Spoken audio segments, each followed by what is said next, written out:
ঢাকা আমাদেরকে হতাশ করলেও আমার মনে হয় ইয়াসা আমাদেরকে হতাশ করবে না।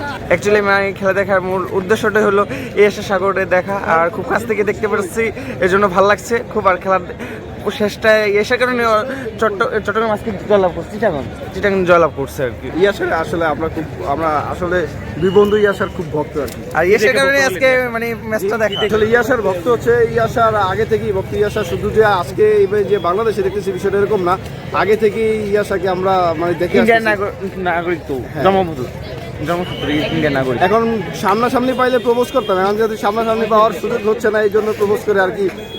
জানাইতে পারতেছি না কতটুকু ভালোবাসি। যদি সামনাসামনি পাই অবশ্যই ভালোবাসার এই জানানটা দিব, বহিঃপ্রকাশটা হবে আর কি। অ্যাকচুয়ালি এটা মানে ঢাকা আমাদেরকে হতাশ করলেও আমার মনে হয় ইয়াসা আমাদেরকে হতাশ করবে না, এটা হচ্ছে কনফিডেন্স।